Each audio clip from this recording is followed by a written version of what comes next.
Estas, básicamente, se constituyen en un grupo de organismos que poseen características propias de bacterias, así como de las algas y las plantas eucariotas. Algunas de estas especies son consideradas beneficiosas para el hombre por su diversidad de aplicación biotecnológica, mientras que otras son conocidas por sus aspectos perjudiciales dada a su capacidad para sintetizar y liberar cianotoxinas. Por otro lado, estas son microorganismos fascinantes y de vital importancia ecológica, ya que se distinguen por ser los únicos procariotas capaces de realizar la fotosíntesis, que este es un proceso que convierte la luz solar, el agua y el dióxido de carbono. También contienen pigmentos como la clorofila y la ficobiliproteínas. Básicamente son conocidas también como algas verdeazuladas, debido a su alta capacidad que tienen al resistir la luz ultravioleta. Hola, mi nombre es Celia Ayala y yo le voy a hablar un poquito sobre el origen y la definición de las cianobacterias. En primer lugar, es importante conocer el origen etimológico del término que nos ocupa. Es decir, en concreto podemos determinar que se trata de un neologismo que hizo su acto de aparición en el siglo XX. Este se conformó a partir de la suma de dos componentes claramente delimitantes. La palabra griega kianos, que se puede traducir como azul oscuro, y el sustantivo latino bacterium, que deriva del griego y que se usa para definir a microorganismos. El concepto alude a una bacteria que puede llevar a cabo la fotosíntesis oxigénica. Entonces, para entender bien qué son las cianobacterias, primero tenemos que entender qué es una bacteria y qué es la fotosíntesis, en específico la fotosíntesis oxigénica. Entonces, cuando se trata de bacterias o cuando llamamos bacteria, estamos haciendo referencia a un microorganismo que dispone de una única célula, es decir, es unicelular, cuyo núcleo no está diferenciado.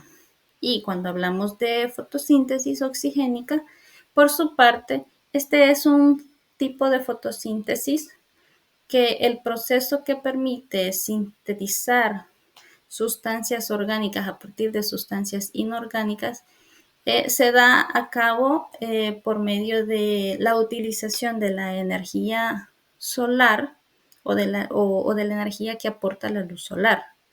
Por tanto, en el caso específico de la fotosíntesis oxigénica, el agua es la sustancia que aporta electrones y que desarrolla la liberación de oxígeno a modo de subproducto. Las cianobacterias suelen ser más grandes que las células del resto de bacterias y su capacidad que tienen para desarrollar la fotosíntesis oxigénica fue vital en la biosfera. Es decir, gracias a la liberación de oxígeno de estos es que se pudo generar vida, la vida que ahora la conocemos, diferentes organismos, animales, plantas y demás surgieron a través, más que todo animales, incluso nosotros, surgieron a través de la liberación de oxígeno de las cianobacterias. Yo voy a hablar sobre 4 características de las cianobacterias. Primero, algo importante es que pueden hacer fotosíntesis.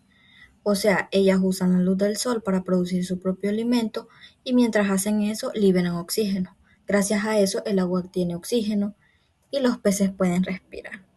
Otra cosa es que no tienen núcleo, porque son bacterias muy simples, así que todo lo que necesitan para vivir está dentro de su célula, pero sin estar separados por una membrana. También pueden vivir en muchos lugares, no solo en el agua, se pueden encontrar en ríos, mares, suelos húmedos, e incluso en lugares muy calientes o muy secos, porque son súper resistentes. Y por último, ayudan al ambiente, ya que algunas pueden transformar el nitrógeno del aire en una forma que las plantas pueden usar para crecer. Entonces, además de producir oxígeno, también ayudan a mantener el equilibrio de la naturaleza. Y estructura de las cianobacterias. Primero vamos a comenzar con la clasificación, y es que pues hace muchísimo tiempo había una equivocación que se les consideraba que estaban en el reino Monera. Pero vino este señor que se llama Carl Woese y tomó una molécula de ADN ribosómico y se dio cuenta que las bacterias y las arqueas tenían características de ADN ribosómico totalmente diferentes. Entonces, ¿qué es lo que propuso él? Vino y dijo, bueno, entonces dividámoslo en 3 dominios principales. ¿Cuáles son esos 3 dominios? Son las bacterias, son las arqueas y son la eucardia. Estas 2 primeras son las que no tienen un núcleo definido, y la eucardia ya están los demás reinos, Animalia, Plantae y etc. Y un dato muy interesante es que hace 400 millones de años o más, fueron las cianobacterias que le dieron origen a la vida. ¿Por qué? Porque al tener la capacidad de hacer fotosíntesis, dieron oxígeno al planeta, y eso contribuyó a que cambiara la atmósfera de ese entonces. Entonces veamos ahora la estructura de una cianobacteria. Vamos a comenzar que la estructura de la cianobacteria contiene una membrana externa. Ustedes pueden ver por aquí una membrana externa, una membrana celular interna también, una pared celular que el contenido que tiene, que le da esa estructura sólida, serían los peptidoglucanos. También dentro de esa célula nos encontramos a unos mesosomas. Esta parte de aquí. ¿Qué hacen esos mesosomas? Lo que hacen es que contienen enzimas respiratorias, obviamente para la respiración celular, y también se les considera que sirven para la división celular, en este caso. También tenemos un citosol, es todo el líquido que aparece por allí, o citoplasma, o coloide citoplasmático, como nos quieran llamar. Y por otro lado, vamos a tener unos gránulos de cianoficina. Estos son los que almacenan nitrógeno cuando ya la célula ya está en que ya no puede absorber más. Entonces viene también, y tenemos los gránulos de glucógeno. Obviamente se utiliza para almacenar glucógeno, como en los animales. Tenemos también tenemos cuerpos lipídicos. Lipídico significa obviamente que almacenan lípidos, hasta ahí nada más. Bien, luego de eso vamos a tener estas partes de acá. Observen esta figura de acá. Son laminillas fotosintéticas, son las que ayudan obviamente a hacer la fotosíntesis, y también se le conoce como tilacoide. También vamos a tener un carbosisoma que contiene una enzima que se llama rubisco. Esa le ayuda a la filtración del carbono ya en la fase oscura. También vamos a tener lo que son los gránulos de polisfosfato. Obviamente almacena fosfato y ayuda a la síntesis de ATP, de adenosíntrifosfato. Por otro lado, vamos a tener lo que sería que la célula obviamente va a necesitar flotar. ¿Qué le va a ayudar a eso? Va a venir esta cosa que aparece por aquí, que se llama bácula Gasper, que le ayuda a la flotabilidad de la célula en el océano, etc. Entonces también vamos a tener, ya casi terminando, que adentro de lo que sería la célula, si ustedes pueden ver, obviamente no tiene un núcleo definido, sino que el ADN está esparcido por todos lados. Y en el caso de una célula eucardia, lo que se llama es que tenía un nucleoide, pero en este caso va a tener un protonúcleo. Es ahí donde está el ADN, es allí donde están los cromosomas, etc. Entonces, ya para terminar, obviamente la célula necesita hacer síntesis de proteína. ¿Y a quién va a necesitar para que haga síntesis de proteína? ¿A qué? A los ribosomas. Hasta allí sería la estructura de una cianobacteria. Importancia ecológica en las cianobacterias. Se encuentran ampliamente distribuidas en diversos hábitats acuáticos, incluyendo aguas dulces y saladas. Su importancia ecológica es enorme, pues junto con las algas unicelulares se estima que producen entre el 50 y el 58% del oxígeno de nuestro planeta. Juegan un papel clave en los ciclos biogeoquímicos, pues son responsables de transformar el carbono inorgánico en carbono orgánico, que es utilizado para la síntesis de biomoléculas como los lípidos.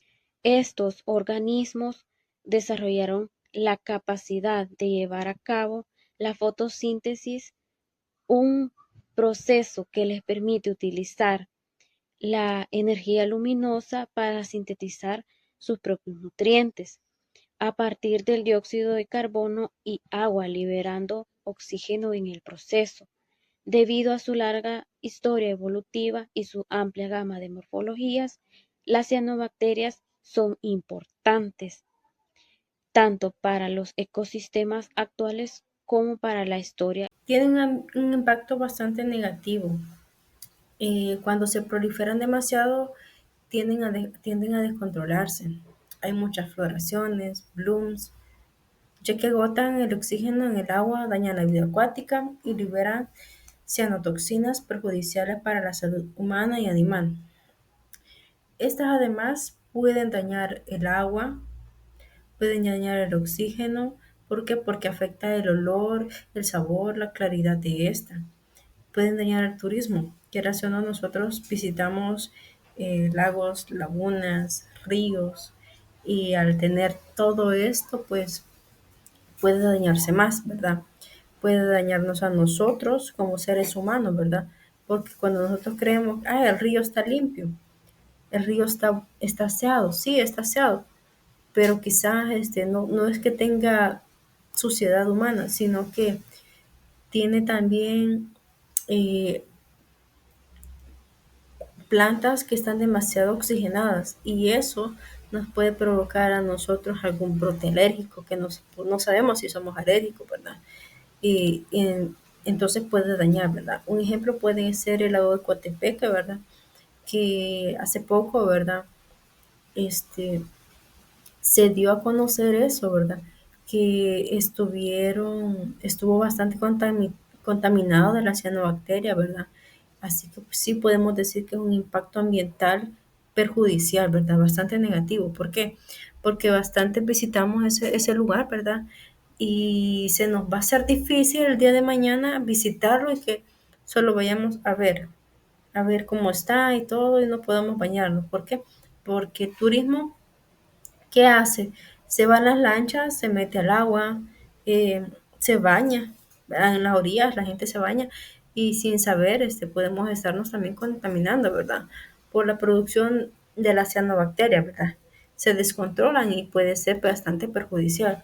Les voy a compartir un video, espero que se pueda ver, de las boyas que han pasado ahora a ser una herramienta bastante útil para que esto no sea fluyendo, ¿verdad?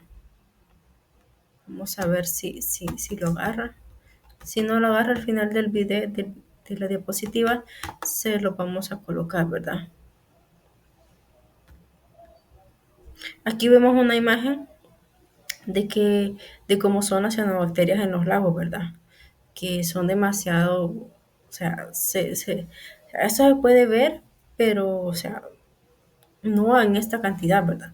Cuando veamos algo así, recuerden que son cianobacterias que se han descontrolado, ¿verdad? Y es mejor no meterse ni a bañar ni a agarrar agua, porque no sabemos el efecto que nos puede tener a nosotros, ¿verdad?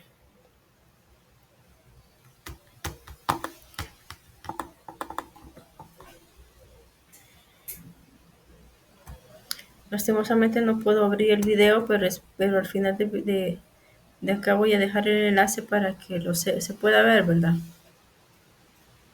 Como les digo, vamos a seguir con el tema. El impacto negativo, sí, hay impacto negativo, ¿verdad? Hay pérdida de biodiversidad, tiene un impacto bastante perjudicial en la salud pública y en la ganadería, ¿verdad? Los animales que consumimos, ¿verdad? Si un animal consume agua de un lugar que no sabemos de dónde y después se sacrifica, se mata para alimento de nosotros, ¿verdad?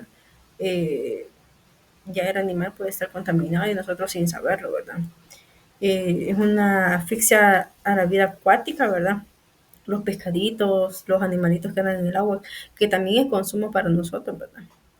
El deterioro de la calidad de agua, cómo vamos a ir a agarrar agua para bañarnos quizás, o para tomar de un lugar contaminado, no se puede. ¿Por qué? Porque es un oxígeno demasiado fuerte, son bacterias demasiado,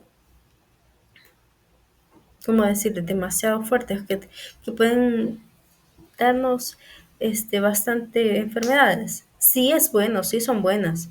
Las cianobacterias hasta cierto punto son buenas para la salud. ¿Por qué? Porque imagínense, en el medio ambiente se adhieren a los compuestos de huésped, ayudan a las plantas a evitar el estrés, enfermedades, o sea, es bueno, sí son buenas, pero eh, ¿cómo sería la vida sin las cianobacterias? Gracias a ella, pues tenemos la capacidad de la capacidad de ser fotosintética, ¿verdad? Llegan a la atmósfera y del oxígeno que respiramos, ¿verdad? O sea, está tanto en el oxígeno eh, acuático, ¿verdad? Como en el oxígeno natural en nuestro entorno, ¿verdad? ¿Por qué? Porque es algo que se va a consumir, pero al tener demasiado, ya no es bueno para la salud, ¿verdad? Por eso es que cuando estas prolongan más en el agua, porque a mi consideración, en mi criterio, se prolongan más en el agua, ¿verdad? Porque siento yo que si fuera en el aire, quizás no podríamos ni respirar, algo nos detuviera para poder respirar bien y hasta el momento, pues, no sé, yo no he escuchado casos de que nos sirven o que nos faltan. Las cianobacterias son microorganismos muy antiguos y útiles, que hoy tienen muchas aplicaciones biotecnológicas. Primero, se usan para producir bioplásticos biodegradables. Esto es importante porque los plásticos tradicionales contaminan y tardan mucho en degradarse. Las cianobacterias permiten crear materiales más ecológicos y renovables. Segundo, se utilizan en bioremediación, que es la limpieza de ambientes contaminados usando organismos vivos. Estas bacterias pueden absorber o transformar sustancias tóxicas, ayudando a descontaminar suelos y aguas. Tercer punto, funcionan como biofertilizantes porque fijan nitrógeno del aire y enriquecen el suelo de forma natural. Esto mejora el crecimiento de los cultivos y reduce el uso de fertilizantes químicos. En la siguiente parte también tenemos otros usos importantes. El primero es producen biocombustibles como bioetanol, biodiesel, biohidrógeno, que son energías más limpias y renovables. 2. Tienen intereses en la industria alimentaria, sobre todo especies como la espirulina, que es muy nutritiva porque contiene proteínas, vitaminas, minerales y antioxidantes beneficiosos para la salud. Y por último, las cianobacterias también son estudiadas para la colonización de otros planetas, porque son muy resistentes, producen oxígeno y generan nutrientes. Esto podría ayudar en misiones espaciales y en la posibilidad de crear vida en ambientes como Marte. En conclusión, las cianobacterias fueron esenciales en la evolución del planeta al liberar oxígeno y hacer posible la vida aerobia. Son productoras primarias que mantienen el equilibrio ecológico y participan en los ciclos del carbono y nitrógeno. Tienen un gran potencial biotecnológico. Se usan en bioplásticos, biofertilizantes, alimentos y bioremediación. Su resistencia y capacidad fotosintética las convierten en clave para el futuro sostenible y la exploración espacial. Muchas gracias por su atención.